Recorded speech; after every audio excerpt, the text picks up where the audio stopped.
ഗാന്ധിയുടെ വധത്തെ തുടർന്ന് രണ്ടുപേരെ തൂക്കിക്കൊന്നു. നഥുറാം വിനായക് ഗോഡ്സെ, ഗോഡ്സെയുടെ കൂട്ടുകാരനായ നാരായൺ ആപ്തെ. ഈ രണ്ടുപേരെ തൂക്കിക്കൊല്ലുന്ന ദിവസം നവംബർ 19, 1949 അംബാല ജയിലിലായിരുന്നു. തൂക്കിക്കൊല്ലാൻ പോകുമ്പോൾ ആപ്തെ ഗോഡ്സെയോട് ചോദിച്ചു, ഇന്നത്തെ പ്രഭാതത്തിന് എന്തൊരു ചൈതന്യം അല്ലേ എന്ന് ചോദിച്ചു. അതെ എന്ന് ഗോഡ്സെ ഉത്തരം കൊടുത്തു. രണ്ടുപേരും കഴുകുമരത്തിൽ നിന്ന് RSSൻ്റെ പ്രാർത്ഥനയുടെ 4 വരി ചൊല്ലി, നമസ്തേ സദാവത്സലേ മാതൃഭൂമേ ത്വയാ ഹിന്ദുഭൂമേ സുഖം വർദ്ധിതോഹം എന്നൊക്കെ ചൊല്ലി. ഇതൊക്കെ എഴുതുന്നത് ആരാ? ഗോപാൽ ഗോഡ്സെ. ഗോപാൽ ഗോഡ്സെ ആണ് may it please your honour എന്ന പേരിൽ ഗോഡ്സെയുടെ, വിനായക് ഗോഡ്സെയുടെ, നാഥുറാമിൻ്റെ കോടതിയിൽ കൊടുത്ത സ്റ്റേറ്റ്മെൻറ്റ് അത് പബ്ലിഷ് ചെയ്യുന്നത് ഗോപാൽ ഗോഡ്സെയാണ്. അതിൻ്റെ അവതാരികയിലാണ് ഗോപാൽ ഗോഡ്സെ ഇക്കാര്യം പറയുന്നത്. ഒരു തൂക്കിക്കൊല്ലാൻ നേരത്ത് ഇങ്ങനെ പാട്ട് പാടി പ്രാർത്ഥന പാടി എന്നൊക്കെ പറഞ്ഞു.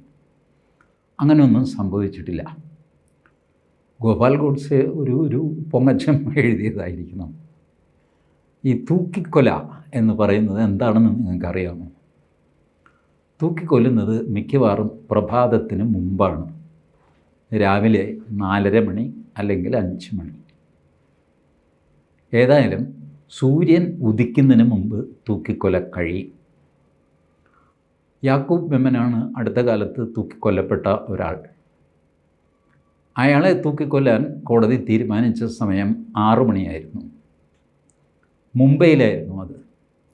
മുംബൈയിൽ 6 മണിക്ക് സൂര്യൻ ഉദിക്കുകയില്ല. 4:45 മണിയാകുമ്പോൾ ആസാമിൽ സൂര്യൻ ഉദിക്കും. 6:45 മണിയാകുമ്പോൾ മുംബൈയിൽ സൂര്യൻ ഉദിക്കും. ഇതാണ് വ്യത്യാസമുണ്ട്. അപ്പോൾ സൂര്യപ്രകാശം വീഴുന്നതിന് മുമ്പ് തൂക്കിക്കൊല നടപ്പാക്കും. അങ്ങനെയാണ് അതിൻ്റെ ചട്ടം. ഇത് എന്തുകൊണ്ടാണ് എന്നെനിക്കറിയില്ല. ആരാച്ചാരുണ്ടാവും, ഒരു മജിസ്ട്രേറ്റ് ഉണ്ടാവും, ജയിൽ വാർഡൻ ഉണ്ടാവും, പിന്നെ ഒരു പ്രോമിനൻറ്റ് സിറ്റിസനെ വേണമെങ്കിൽ മജിസ്ട്രേറ്റിനെ ഇൻവൈറ്റ് ചെയ്യാം. ഒരു പ്രമുഖനെ, ആ ലൊക്കാലിറ്റിയിലെ പ്രമുഖനെ വേണമെങ്കിൽ ഇൻവൈറ്റ് ചെയ്യാം. മിക്കവാറും ഇൻവൈറ്റ് ചെയ്യാറില്ല, ആരും പോകാറുമില്ല. ഈ ഹത്യാപാതകം ആരെങ്കിലും നോക്കിക്കൊണ്ട് നിൽക്കുമോ? തൂക്കിക്കൊല്ലുക എന്ന് പറയുന്നത് ഒരു പ്ലാറ്റ്ഫോമിന് മുകളിൽ കൊണ്ടുപോയി നിർത്തുകയാണ്. ആ പ്ലാറ്റ്ഫോം ഇങ്ങനെ സപ്പോർട്ട് ചെയ്തിരിക്കും അടിയിലൂടെ. ആരാച്ചാർ ലെവൽ വരയ്ക്കുമ്പോൾ ഈ സപ്പോർട്ട് മാറിയിട്ട് ഈ പ്ലാറ്റ്ഫോം താഴത്തേക്ക് പോകും. പ്ലാറ്റ്ഫോം താഴത്തേക്ക് പോകുമ്പോൾ ഇയാളുടെ ബോഡി കയറിൽ തൂങ്ങും. കഴുത്തിൽ കയറിട്ട് നിർത്തിയിരിക്കുകയാണല്ലോ. അടിയിൽ നിന്ന് ഈ പലക ഇളകി പോകുമ്പോൾ ഇയാൾ തൂങ്ങും, മരിക്കും. ആരാച്ചാർക്ക് കൃത്യം അറിയാം കഴുത്തിലെ ഏത് മർമ്മത്തിൽ എവിടെയാണ് ഈ കെട്ട് വരേണ്ടതെന്നറിയാം. അങ്ങനെയാണ് തൂക്കിക്കൊല്ലുന്നത്. സാധാരണഗതിയിൽ ഒന്ന് പിടയ്ക്കുക പോലും ചെയ്യില്ല. അതിന് മുമ്പ് മരണം കഴിയും. കൃത്യമായിട്ട് ആ മർമ്മസ്ഥാനത്ത് കെട്ട് വന്നു കഴിഞ്ഞാൽ പിടയാൻ പോലും നിൽക്കാതെ പ്രാണൻ വെടിഞ്ഞു പോകും. അങ്ങനെയാണ് തൂക്കിക്കൊല എന്നുള്ള സമ്പ്രദായം തന്നെ വന്നത്. പക്ഷേ പലപ്പോഴും ഈ കെട്ട് കൃത്യമായിട്ട് വീഴാറില്ല. അങ്ങനെ ആകുമ്പോൾ 10-15 മിനിറ്റ് വരെ പിടഞ്ഞായിരിക്കും ഇയാൾ മരിക്കുക. അപ്പോൾ നാരായൺ ആപ്തെ, ഗോപാൽ ഗോഡ്സെ ഇവരെ തൂക്കിക്കൊല്ലുന്നത് അന്വേഷിച്ചറിഞ്ഞ ആളായിരുന്നു ജസ്റ്റിസ് ഖോസ്ല. ഖോസ്ലയാണ് പഞ്ചാബ് ഹൈക്കോടതിയിൽ ഇവരെ തൂക്കിക്കൊല്ലാനായിട്ട് വിധി എഴുതിയ ജഡ്ജി. താഴെ ആത്മാചരൺ എന്ന ലോവർ കോർട്ടിലെ ആത്മാചരൺ ICS, അദ്ദേഹം തൂക്കിക്കൊല്ലാനാണ് വിധിച്ചത്. പക്ഷേ കൺഫേം ചെയ്തത് ഹൈക്കോടതിയാണ്, justice Khosla.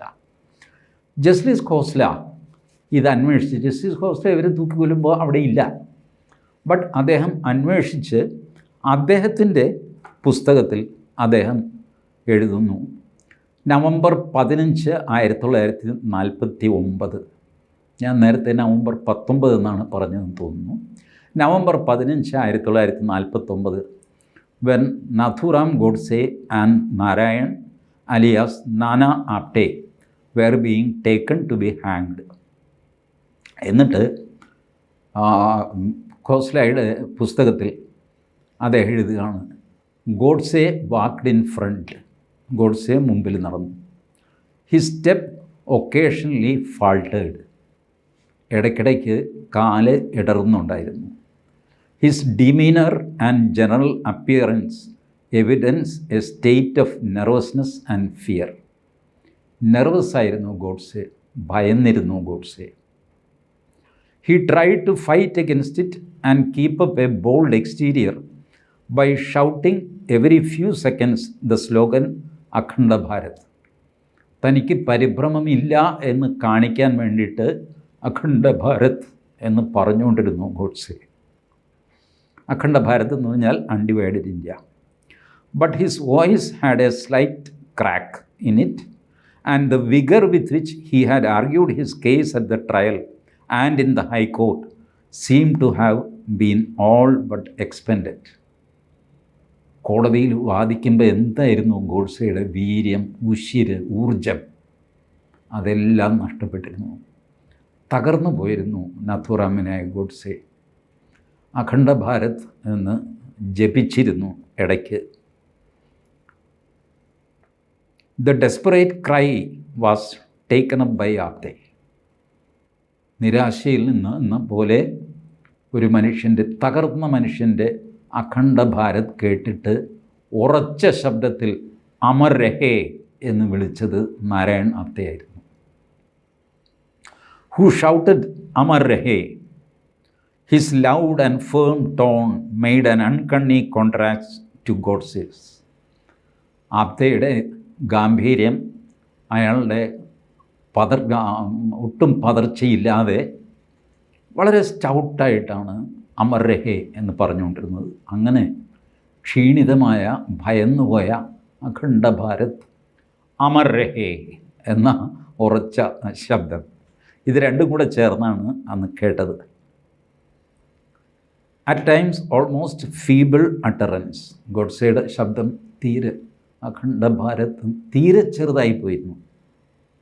The superintendent of the Gaol and the district magistrate of Ambala, who had come to certify the due execution of the High Court's order, observed that, unlike Godse, Apte was completely self-possessed and displayed not the slightest sign of nervousness. ഗോഡ്സേക്കാൾ എത്രയോ stable ആയിരുന്നു ആപ്ടെ. അല്പം പോലും പരിഭ്രമം, nervousness ഒന്നും മുഖത്തുണ്ടായിരുന്നില്ല, ശരീരചലനങ്ങളിലുണ്ടായിരുന്നില്ല. He walked with a firm step. ഉറച്ച കാൽവയ്പുമായിട്ട് ആപ്ടെ മുന്നോട്ട് പോയി. With his shoulders thrown back and his head held high. തല ഉയർത്തിപ്പിടിച്ച്, തോള് നെഞ്ച് വിരിച്ച് ആണ് ആപ്ടെ. അതേസമയം ഈ വീരശൂര പരാക്രമിയായ നാഥുറാം ഗോഡ്സെ പരിഭ്രമിച്ചു പോയി, ഭയന്നുപോയി മരണത്തിന് മുന്നിൽ. Taller than Godse by several inches, he appeared to dominate over him. പിന്നാലെയാണ് നടന്നതെങ്കിൽ പോലും ഗോഡ്സെയേക്കാൾ പൊക്കമുള്ളതുകൊണ്ടും അദ്ദേഹത്തിൻ്റെ ശരീരഭാഷ കൊണ്ടും ആപ്ടെ ഒരു dominating ഫിഗറായിട്ട് തോന്നിച്ചു. There was on his face a look not so much of defiance and justification of what he had done as of an inner sense of fulfillment, of looking forward to a rightful end to the proceedings which had occasioned so much sound and fury. താൻ പ്രതീക്ഷിച്ച കാര്യം ചെയ്തുവെന്നും അതിൻ്റെ അനന്തരഫലം താൻ അനുഭവിക്കാൻ പോവുകയാണെന്നും ബോധ്യമുള്ളതുപോലെ മുഖവുമായിട്ടാണ് ആപ്ടെ നടന്നത്, അക്ഷോഭ്യനായിട്ട്, അചഞ്ചലനായിട്ട്. It was said afterwards that Godse had, during his last date in Gaol, repented of his deed and declared that were he to be given another chance, he would spend the rest of his life in the promotion of peace and the service of his country. പറഞ്ഞു കേട്ട കാര്യമാണ്. ഈ ജന്മം ഒന്ന് extend ചെയ്ത് തന്നാൽ ഞാൻ സമാധാനത്തിന് വേണ്ടിയിട്ടും സാഹോദര്യത്തിന് വേണ്ടിയിട്ടും പ്രവർത്തിക്കാമായിരുന്നു എന്ന് ഗോഡ്സെ അവസാന കാലത്ത് പറഞ്ഞതായിട്ട് തോന്നുന്നു. ഈ പറഞ്ഞു എന്നുള്ളതിന് വേറൊരു തെളിവ് കൂടെ ഞാൻ നിങ്ങളെ കേൾപ്പിച്ചു തരാം. സെപ്റ്റംബർ 14, 1949 ഒരു കത്താണ് ഗോഡ്സെയുടെ ഈ പെരുമാറ്റത്തിന് തെളിവായിട്ട് ഞാൻ ഹാജരാക്കുന്നത്.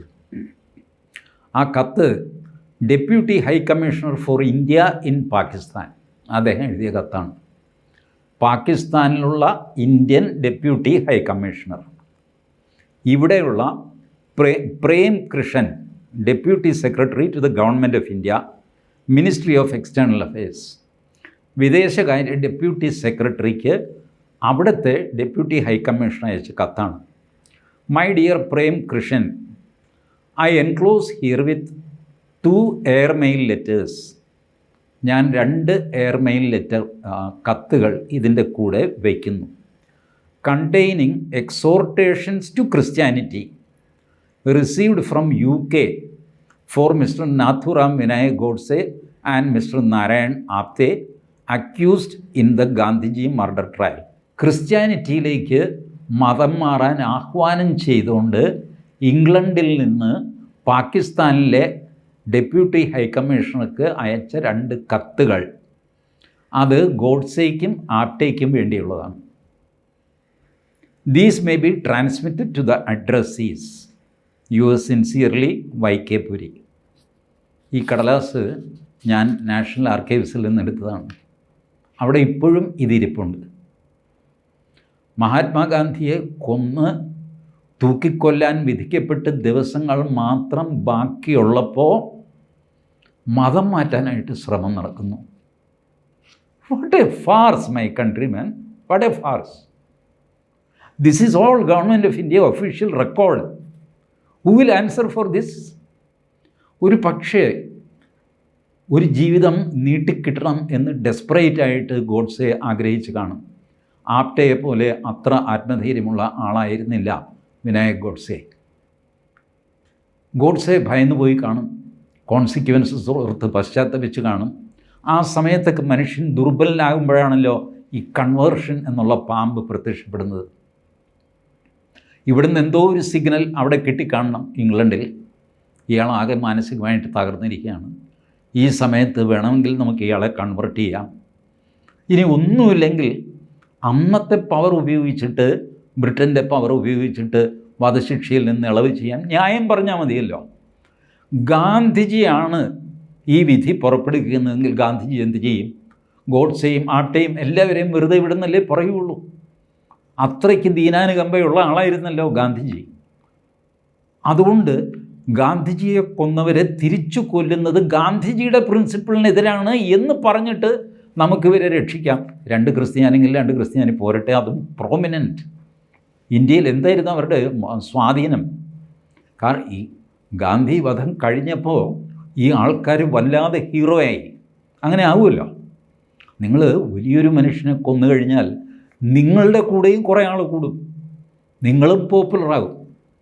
അങ്ങനെയാണ് ജയിലിൽ കിടക്കുന്ന ചാൾസ് ശോഭരാജിന് വലിയ ഹീറോയാകുന്നത്. അപ്പോൾ ഒരു ഹീറോയും ഉണ്ട്, ആൻറ്റി ഹീറോയും ഉണ്ട്. വില്ലന്മാർ ഹീറോയായിട്ട് മാറും. സിനിമയിൽ അയാൾ വില്ലനായിരിക്കും, ജീവിതത്തിൽ അയാൾ ഹീറോ ആയിട്ട് മാറും. അയാളെ കാണാനായിട്ട് ലക്ഷങ്ങൾ കൂടും. ഇതുപോലെയായിരുന്നു ഗോഡ്സെയും ആപ്റ്റെയും, മറ്റുള്ളവരും അതുപോലെ തന്നെ. അപ്പോൾ ആ ദുർബല നിമിഷത്തിൽ അവരെ കൺവെർട്ട് ചെയ്യാനുള്ള അറ്റംപ്റ്റ് നടന്നു. അപ്പോൾ അങ്ങനെ ഒരു ദുർബല നിമിഷം ഉണ്ടായിരുന്നു എന്ന് വേണം ന്യായമായിട്ട് നമുക്ക് ഊഹിക്കാം. ഈ കത്ത് ജയിലിൽ എത്തിച്ചോ, അവരാരെങ്കിലും മറുപടി തന്നോ, ഇതൊന്നും എനിക്കറിയില്ല. ഇതിനെ സംബന്ധിച്ച മറ്റ് കടലാസുകളൊന്നും എനിക്ക് കിട്ടിയുമില്ല. ഞാൻ പറഞ്ഞല്ലോ, ആകെയുള്ളത് 11,000 കടലാസാണ്. ആ 11,000 ഞാൻ നോക്കി. ഇതുമായിട്ട് ബന്ധപ്പെട്ടൊന്നും വേറെ കണ്ടില്ല. ബട്ട് ഞാൻ കഴിഞ്ഞ ലക്കത്തിൽ പറഞ്ഞതുപോലെ RTI അപേക്ഷ വഴി എത്തിച്ചേർന്ന നിഗമനമുണ്ടല്ലോ, ഗാന്ധിജിയുടെ വധത്തെ സംബന്ധിച്ച മുഴുവൻ കടലാസുകളും ഒരു സ്ഥലത്തായിട്ടില്ല, ഒരുപാട് സ്ഥലത്തായിട്ടെങ്കിലും ഉണ്ടോ എന്ന് അറിഞ്ഞും കൂടാ. ഇതാണ് നമ്മുടെ ഇപ്പോഴത്തെ സ്ഥിതി. Anyway, that happened. The study of Bhagavad Gita and his own experiment in writing a treatise on philosophy may have taught him the futility of protest or prayer, or it may be his naturally stoic temperament.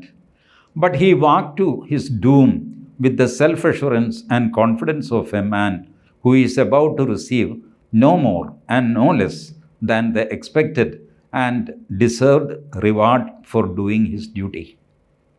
എൻ്റെ ജോലി ഞാൻ ചെയ്തു, അതിൻ്റെ reward എനിക്ക് കിട്ടാൻ പോകുന്നു എന്നുള്ള ധൈര്യത്തോടെയാണ് ആപ്ടെ നടന്നത്. അദ്ദേഹത്തിൻ്റെ ആപ്ടെയുടെ സ്റ്റഡിയുണ്ട് ഭഗവത്ഗീതയെപ്പറ്റി. ഇറ്റ്സ് ആൻ ഐറണി അല്ലേ? ഗാന്ധിജിയുടെ പ്രിയപ്പെട്ട പുസ്തകം ഏതായിരുന്നു? ഭഗവത്ഗീത. ഗാന്ധിജി വ്യാഖ്യാനം എഴുതി ഭഗവത്ഗീതയ്ക്ക്, അനാസക്തി യോഗം. അത് അമ്പാടി കാവമ്മ തർജ്ജമ ചെയ്ത് മലയാളത്തിലുണ്ട്, മാതൃഭൂമി പ്രസിദ്ധീകരിച്ചിട്ടുണ്ട്. അനാസക്തി യോഗം, ഗാന്ധിയുടെ വ്യാഖ്യാനം. ഗാന്ധിജിയെ കൊന്നു, ഗോഡ്സെയാണ് കൊന്നത്. ഗോഡ്സെയുടെ കൂടെ തന്നെ കൂട്ടുപ്രതിയാണ് ആപ്ടെ. ആപ്ടെയും സ്റ്റഡി ചെയ്തു ഭഗവത്ഗീത. നോക്കണേ, ഭഗവത്ഗീതയുടെ റീച്ച് നോക്കും. അത് കൗരവരെയും പാണ്ഡവരെയും ഒരുപോലെ സ്വാധീനിക്കുന്നു ഭഗവത്ഗീത. അതാണ് ഭഗവത്ഗീതയുടെ മാഹാത്മ്യം. ഇത് കൂടാതെ and his own experiment in writing the treaties on philosophy. ഇയാളുടെ ജയിലിലിരുന്ന് ഇദ്ദേഹം തയ്യാറാക്കിയ ഒരു ഫിലോസഫിയുണ്ട്, നാരായൺ ആപ്ടെ തയ്യാറാക്കിയത്. എൻ്റെ കയ്യിലുണ്ട്, അത് ഇപ്പോൾ ഉണ്ട്. ഞാൻ പിന്നെ അത് വളരെ വലിയ കാര്യങ്ങളാണ്. അയാളൊരു ബുദ്ധിജീവിയും കൂടെയായിരുന്നു. നിങ്ങൾ ആലോചിച്ചു, ബുദ്ധിജീവിയായിരുന്നു ആപ്ടെ, എഴുത്തുകാരനായിരുന്നു ആപ്ടെ, സ്നേഹസമ്പന്നനായ കാമുകനായിരുന്നു ആപ്ടെ. പക്ഷേ തനിക്ക് ശരി എന്ന് തോന്നുന്ന രാഷ്ട്രധർമ്മത്തിന് വേണ്ടി തൻ്റെ കാമുകിയെപ്പോലും ബലി കൊടുക്കാനും ആപ്ടെ തയ്യാറായിരുന്നു. എന്തൊരു വ്യക്തിത്വമാണ് ആപ്ടെയുടെ. എല്ലാവരും ഗോഡ്സെയെ കോൺസെൻട്രേറ്റ് ചെയ്യാറുണ്ട്. But what about Apte? What is the study you did on Apte? Apte is to be studied. അയാൾ ജയിലിലിരുന്ന് ഒരു ഫിലോസഫി തയ്യാറാക്കി, ജീവിതത്തെപ്പറ്റി, ജീവിതത്തിലെ പ്രശ്നങ്ങളെ എങ്ങനെ അഭിമുഖീകരിക്കണം എന്നുള്ളൊരു ഫിലോസഫി അയാൾ തയ്യാറാക്കുന്നു. മോശക്കാരനല്ല. മരണത്തെ സധൈര്യം നേരിടുന്നു. വീരശൂര പരാക്രമിയായ ഗോഡ്സെ തകർന്നു പോകുന്നു മരണത്തിന് മുമ്പിൽ. ആപ്ടെ കുലുങ്ങുന്നില്ല. ഇത് ഞാൻ പ്രതീക്ഷിച്ചിരുന്നു, ഇത് തന്നെയാണ് പ്രതീക്ഷിച്ചത്, അത് സംഭവിക്കുന്നു, it is bound to happen. ഇതാണ് ഗോഡ്സെയുടെ ആപ്ടെയുടെ പ്രകൃതം. Godse but last minute he faltered. വിറയ്ക്കുന്ന കാലുകൾ നോക്കി ആയിട്ടാണ് തൂക്കിക്കൊല്ലുന്ന ഇതിലേക്ക് പോയത്. Godse and Apte were made to stand side by side. ഈ പ്ലാറ്റ്ഫോമിൽ രണ്ടുപേരെയും അടുത്തടുത്ത് നിർത്തി. The black cloth bags drawn over their head. തലയിലൂടെ ഒരു കറുത്ത സഞ്ചി പോലെ ഇടും. And tied at the neck. കഴുത്തിൽ അവിടെ കുടുക്കിട്ടു. After adjusting the nooses the executioner stepped of the platform and pull the liver. ഇത് ചെയ്യുന്നത് കൃത്യം വാച്ചിങ്ങനെ നോക്കി മജിസ്ട്രേറ്റ് നിൽക്കും. കറക്റ്റ് സമയത്ത് മജിസ്ട്രേറ്റ് കൈ കാണിക്കും, ഇയാൾ ലിവർ വലിക്കും, തൂങ്ങും. Apte died almost at once. Apte immediate മരിച്ചു. And his still body swung in a slow oscillating movement. തൂങ്ങി മരിച്ചു. ആ കയറ് പതുക്കെ ഇങ്ങനെ ആടിക്കൊണ്ടിരുന്നു, ചെറിയൊരു ആട്ടം. But Godse, though unconscious and unfeeling, continued to wriggle and display signs of life in the shivering of his legs and the convulsion of his body for quite 15 minutes. 15 മിനിറ്റോളം പെടഞ്ഞിട്ടാണ് ഗോഡ്സെ മരിക്കുന്നത്. ആ പെടച്ചിൽ, ആ കയറിൻ്റെ പെടച്ചിലായിട്ട് കാണാം. താഴെ ആളുണ്ട് ഈ ഡെഡ് ബോഡി എടുക്കാനായിട്ട്. അവർക്ക് കാലിൻ്റെ ചലനങ്ങളും കാണാം. ഏകദേശം 15 മിനിറ്റ് കഴിഞ്ഞപ്പോഴാണ് ഗോഡ്സെ തൂക്കിയ കയറ് നിശ്ചലമായത്. Godse took 15 minutes more to die than Apte. Apte താഴെ പോയി മരിച്ചു, കഴിഞ്ഞു. ഭാഗ്യവാൻ. മരണത്തിലും ഭാഗ്യവാൻ ഗോഡ്സെ അല്ല, ആപ്ടെയാണ്. എന്തൊരു മനുഷ്യൻ! ഇത് GD ഖോസ്ല എന്ന judge the murder of Mahatma എന്ന പുസ്തകത്തിൽ, അതെ, ആ പുസ്തകം ഇപ്പോഴും കിട്ടാനുണ്ട് കേട്ടോ. Buy and read this books, you will understand. The murder of Mahatma എന്ന പുസ്തകത്തിൽ പേജ് നമ്പറൊക്കെ ഇവിടെ കൊടുത്തിട്ടുണ്ട്. അതൊന്നും പ്രസക്തമല്ല. അപ്പോൾ തൂക്കിക്കൊലയെപ്പറ്റി വേണ്ടാത്ത തെറ്റിദ്ധാരണയും പ്രശ്നങ്ങളും ഒന്നും വേണ്ട. ബാക്കി കാര്യങ്ങൾ നമുക്ക് അടുത്ത ലക്കത്തിലാവാം. Thank you.